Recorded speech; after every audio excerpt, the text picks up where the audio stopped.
Hello guys, ഇന്ന് നമ്മൾ ചെയ്യാൻ പോകുന്നത് ആസ്ട്രോഫിൽ എന്ന ഡ്രാമയിലെ എപ്പിസോഡ് 1 ആണ്. ഇന്ന് മുതൽ നമ്മൾ ചെയ്യാൻ പോകുന്ന ഡ്രാമ ആസ്ട്രോഫിലാണ്. അതിൽ മുഴുവനായി 18 എപ്പിസോഡ്സ് ആണുള്ളത്. അതൊരു തായ് ഡ്രാമയാണ്. അതൊരു റൊമാൻറ്റിക് കോമഡി എല്ലാം നിറഞ്ഞൊരു സൂപ്പർ ഹിറ്റ് ഡ്രാമയാണ്. ഈ ഡ്രാമയിൽ ഫസ്റ്റ് കാണിക്കുന്നത് ഫസ്റ്റ് ഹീറോയായ കിമ്മിനെയാണ്. കിം ഒരു റെസ്റ്റോറൻറ്റിലിരുന്ന് അവൻ്റെ ഗേൾ ഫ്രണ്ടിനോട് ഞാൻ ഞങ്ങളുടെ ആനിവേഴ്സറിക്ക് വരാൻ താമസിച്ചിരുന്നത് എനിക്ക് ജോലി തിരക്ക് കാരണമാണ് എന്നെല്ലാം തുറന്നു പറയുന്നുണ്ട്. ഇതെല്ലാം കേട്ട അവളാണെങ്കിൽ ഒന്നും തന്നെ മിണ്ടാതിരിക്കുന്നത് കാണുന്ന കിം എനിക്കെന്തോ സർപ്രൈസ് തരാൻ വേണ്ടിയല്ലേ നീ ഇങ്ങനെ ഇരിക്കുന്നത് എന്നെല്ലാം ചോദിക്കുമ്പോൾ അവൾ പറയുന്നുണ്ട് അല്ല, ഞാൻ പ്രഗ്നൻ്റ് ആണ്. അതെല്ലാം കേട്ട ഉടനെ തന്നെ കിം വളരെയധികം ഷോക്കാവുന്നുണ്ട്.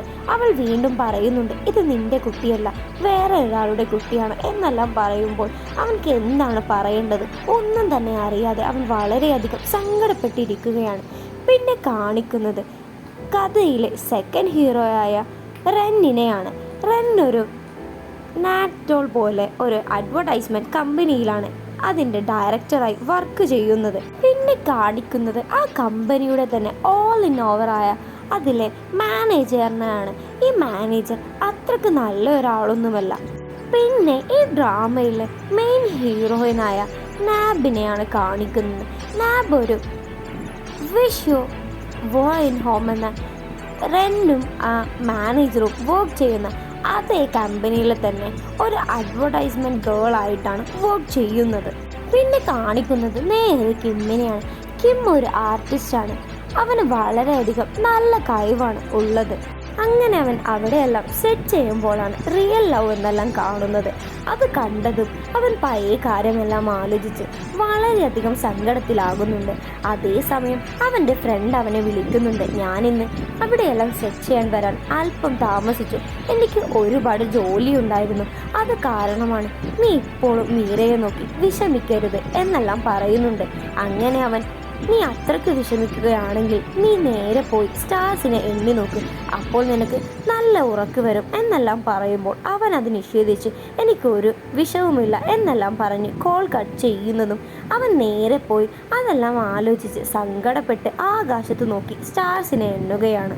അതേസമയം നാബിൻ്റെ വിഷ് യുവർ ഹോം എന്ന മാനേജറുടെ കമ്പനി നല്ലോണം ഓടുന്നത് കാരണം അവരെ ഇൻ്റർവ്യൂ ചെയ്യാനായി മീഡിയ വരുന്നതും നാബ് നല്ലൊരു സ്റ്റാഫാണോ എന്നെല്ലാം ചോദിക്കുമ്പോൾ വളരെയധികം മോശമായി, ആർക്ക് വേണമെങ്കിലും നാബിനെ തിരഞ്ഞെടുക്കാം എന്നെല്ലാം മോശപ്പെട്ട് പറയുന്നുണ്ട്.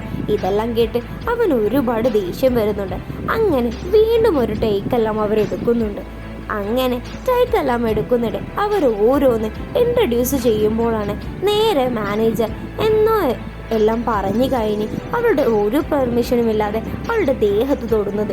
ഇതെല്ലാം കണ്ട് അവൾക്ക് ഒരുപാട് ദേഷ്യം തോന്നുന്നുണ്ട്. അവൾ ഒന്നും തന്നെ മിണ്ടുന്നേ ഉണ്ടായിരുന്നില്ല. അങ്ങനെ ടേക്കെല്ലാം കഴിഞ്ഞ് അവളുടെ മേലേക്ക് നേരെ ഒരു ബോർഡെല്ലാം വിൽക്കുന്നുണ്ട്. ഇതെല്ലാം കണ്ട് എല്ലാവരും അവളുടെ അടുത്തേക്ക് ഓടി വരുന്നുണ്ട്. അതേസമയം റെന്നും ഓടി വരുന്നുണ്ട്. റെൻ ഹോസ്പിറ്റൽ പോകണോ എന്നെല്ലാം ചോദിക്കുന്നുണ്ട്. അവളുടെ കയ്യിൽ ഒരുപാട് ചോര വന്നിരുന്നു. ഇതെല്ലാം കണ്ട മാനേജർ അതൊരു ചെറിയ മുറിവല്ല, എന്തിനാ ഇത്രയ്ക്ക് എന്നെല്ലാം പറയുന്നതും അവൾക്ക് ഒരുപാട് ദേഷ്യം പിടിച്ച് അവൾ ചീത്ത പറയാൻ പോകുന്നതും റെന്നും അവിടെയുള്ളൊരു സ്റ്റാഫും അവളെ പിടിച്ചു വെക്കുന്നുണ്ട്. അങ്ങനെ അതെല്ലാം കഴിഞ്ഞ് റെൻ നേരെ ഞാൻ നിന്നെ ഡ്രോപ്പ് ചെയ്യാം എന്നെല്ലാം പറയുമ്പോൾ നീ എന്താ അയാളുടെ മുമ്പിൽ ഞാൻ അയാളെ ചീത്ത പറയാൻ പോയപ്പോൾ എന്നെ പിടിച്ചു വെച്ചില്ലേ എന്നുള്ള എല്ലാ ദേഷ്യവും അവൾ പ്രകടിപ്പിക്കുന്നുണ്ട്. അതെല്ലാം കണ്ട റെൻ അടുത്ത മീറ്റിങ്ങിൽ ഞാനതെല്ലാം വ്യക്തമായി എല്ലാവരോടുമായി പറഞ്ഞുകൊള്ളാം, ഇപ്പോൾ നീ കാറിൽ കയറി, പിന്നെയില്ലേ ഞാൻ ഈ കാറ് വിൽക്കാൻ പോവുകയാണ്, ഇപ്പോൾ നീ കയറിക്കോ, ഇനി നിനക്ക് കയറാനുള്ള ചാൻസ് ഒന്നും കിട്ടില്ല, ഞാൻ പുതിയൊരു കാർ വാങ്ങാൻ പോവുകയാണ് എന്നെല്ലാം പറഞ്ഞപ്പോൾ ഇതിന് നീ കൊടുക്കാൻ പോവുകയാണോ, ഇതെന്നാൽ എനിക്ക് തരുമോ എന്നെല്ലാം ചോദിക്കുമ്പോൾ ഓ നീ എൻ്റെ ബേബിയെ നല്ലോണം നോക്കിയാൽ മതി എന്നെല്ലാം പറയുന്നുണ്ട്. ഇതെല്ലാം കേട്ട് വളരെയധികം സന്തോഷിച്ച് അവൾ നേരെ അവനെ ഹഗ് ചെയ്യുന്നുണ്ട്. അപ്പോൾ റെന്നിൻ്റെ മുഖം കണ്ടാൽ തന്നെ മനസ്സിലാകും റെന്നിന് അവളെ ഒരുപാട് ഇഷ്ടമാണെന്നുള്ളത്. അങ്ങനെ രാത്രി മുഴുവൻ പുറത്ത് ചിലവഴിച്ച് നേരെ രാവിലെ വീട്ടിലേക്ക് ഉറങ്ങാൻ വരുന്ന കിമ്മിന് ഒരുപാട് അമ്മ വഴക്ക് പറയുന്നുണ്ട്. നിന്റെ ഈ സ്വഭാവം കൊണ്ടാണ് നിന്റെ ഗേൾഫ്രണ്ട് നിന്നെ ഇട്ടേച്ച് പോയത് എന്നെല്ലാം പറയുന്നുണ്ട്. അതേസമയം ഓൾറെഡി വിഷമിച്ച കിമ്മ് ഇതെല്ലാം കേട്ട് വളരെയധികം വിഷമിക്കുന്നുണ്ട്. കിം പറയുന്നുണ്ട് അമ്മയോട്, അമ്മ എന്തിനാ എൻ്റെ കാര്യം നോക്കുന്നത്? എൻ്റെ കാര്യം നോക്കാൻ എനിക്കറിയാം, അമ്മ ഒന്നും മിണ്ടാതിരുന്നാൽ മതി. അങ്ങനെയെല്ലാം പറഞ്ഞ് അവർ രണ്ടുപേരും അങ്ങോട്ടും ഇങ്ങോട്ടും വഴക്കുണ്ടാക്കുന്നുണ്ട്. അങ്ങനെ നേരെ കിം വീട്ടിൽ വന്ന് റൂമിലിരുന്ന് ഒരുപാട് കരയുന്നുണ്ട്. അമ്മ പറഞ്ഞതും പിന്നെ അവൾ ബ്രേക്കപ്പ് ആയതും അതെല്ലാം ആലോചിച്ച് അങ്ങനെ അവൻ നേരെ അവൻ്റെ വീട്ടിലേക്ക് താമസിക്കാൻ പോകുന്ന വഴി അവൻ്റെ ഫ്രണ്ടിൻ്റെ വീടിൻ്റെ മുമ്പിൽ ഒരു കാറ് വന്നിട്ടുന്നുണ്ട്. ആ കാറ് സ്റ്റോപ്പായി കിടക്കുന്നത് കാരണം അവൻ നേരെ പോയി എന്താ പ്രശ്നമെല്ലാം ചോദിക്കുമ്പോൾ എൻ്റെ ബേബിക്ക് ചെറിയൊരു കംപ്ലൈൻറ്റ് വന്നു എന്നെല്ലാം പറയുമ്പോൾ അവൻ ബേബിയോ അപ്പോൾ കാറാണ് എന്നെല്ലാം പറഞ്ഞു കേട്ട് അവൻ തള്ളിത്തരാമെന്നെല്ലാം പറഞ്ഞ് അവൻ അവരെ ഹെൽപ്പ് ചെയ്യുന്നുണ്ട്.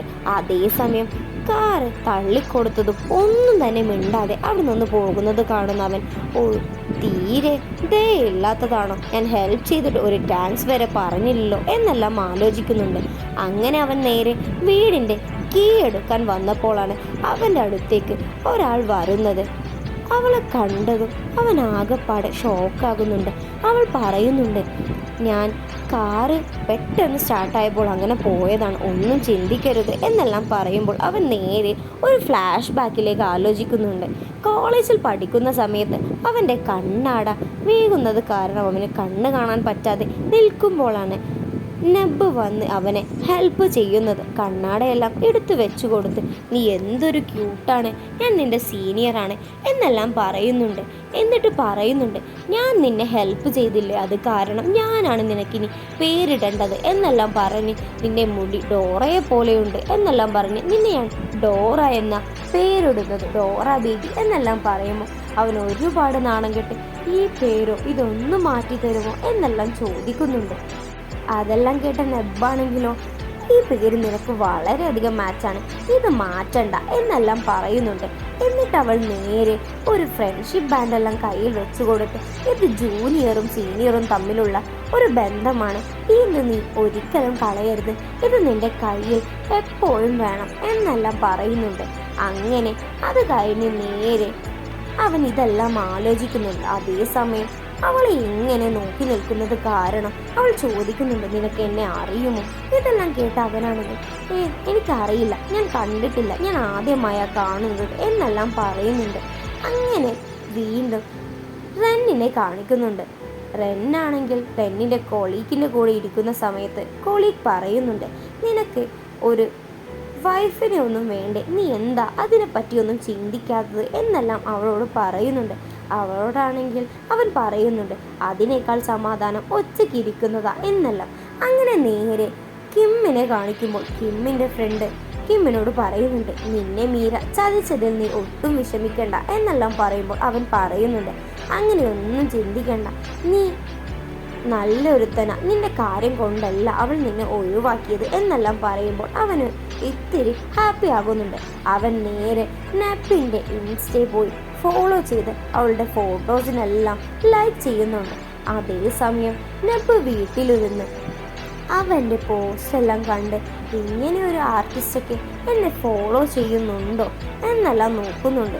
വളരെയധികം നന്നായിരുന്നു കിമ്മിൻ്റെ വരച്ചതല്ല. ഇതെല്ലാം കണ്ട് അവൾ ഒരുപാട് ഹാപ്പിയുമാകുന്നുണ്ട്. അങ്ങനെ അവളുടെ ഫ്രണ്ട് വന്നതും അവൾ ഫ്രണ്ടിനോട് പറയുന്നുണ്ട്, എൻ്റെ അമ്മ പറയുന്നുണ്ട് എന്നോട്, നീ ഒരു വിവാഹം കഴിക്കാനൊക്കെ അമ്മയ്ക്ക് എന്നെ മടുത്തുപോയോ എന്നെല്ലാം ചോദിക്കുന്നുണ്ട്. ഇതെല്ലാം കേട്ട അവളുടെ ബെസ്റ്റ് ഫ്രണ്ടാണെങ്കിൽ അമ്മക്ക് മടുത്തു പോയിട്ടൊന്നുമല്ല, നീ ഒറ്റക്കാവണ്ട എന്നെല്ലാം കരുതിയിട്ടാണ് എന്നെല്ലാം അവളോട് നേരെ പറഞ്ഞു കൊടുക്കുന്നുണ്ട്. അതേസമയം കിമ്മ് വീണ്ടും ഒരു ഫ്ലാഷ് ബാക്ക് എല്ലാം ആലോചിക്കുന്നുണ്ട്. അവളുടെ പാർട്ടിക്ക് അവർ പറയുന്നുണ്ട്, നെബാണെങ്കിൽ ഇവിടെ നിന്ന് വിട്ടുപോയി, അവൾക്ക് ഒരുപാട് ജോലിയെല്ലാം വന്നു, വളരെയധികം കഷ്ടത്തിലായതുകൊണ്ട് അവൾ ഇതൊക്കെ ഉപേക്ഷിച്ച് ജോലിക്ക് പോയി എന്നെല്ലാം പറയുമ്പോൾ അവൾ നേരെ അവനെ കാണാനായി അവൻ അവിടേക്ക് പോകുന്നതും അവൻ അവിടെ എത്തുന്നതും ആ ബസ് അവിടെ നിന്ന് പോകുന്നുണ്ട്. അങ്ങനെ വീണ്ടും അതെല്ലാം കഴിഞ്ഞ് റെന്നാണെങ്കിൽ അവളുടെ ഒരു ഫ്ലെക്സിൽ നോക്കി, നീ കാണാൻ എന്തൊരു അടിപൊളിയാ, എന്തൊരു ക്യൂട്ടാ എന്നെല്ലാം പറയുന്നുണ്ട്. പൂച്ചയോടും ചോദിക്കുന്നുണ്ട്, അവൾ നല്ല ഭംഗിയുണ്ടല്ലേ എന്നെല്ലാം ചോദിക്കുന്നുണ്ട്. അതേസമയം അതേ ഫ്ലെക്സിലെ ഫോട്ടോസ് എല്ലാം നോക്കി കിമ്മും പറയുന്നുണ്ട്, എനിക്ക് നിന്നെ ഒരുപാട് ഇഷ്ടമാണ്, നിനക്ക് എന്നെ ഇഷ്ടമുണ്ടാകില്ല, പക്ഷേ നിന്നെ കൊണ്ട് എന്നെ ഇഷ്ടപ്പെടിപ്പിക്കാനുള്ള വഴിയൊക്കെ എൻ്റെ കയ്യിലുണ്ട് എന്നെല്ലാം പറയുന്നുണ്ട്. അങ്ങനെ ഇതെല്ലാം കാണിച്ചുകൊണ്ടാണ് ആസ്ട്രോഫിൽ എന്ന ഡ്രാമയിലെ എപ്പിസോഡ് 1 ഇവിടെ അവസാനിക്കുന്നത്.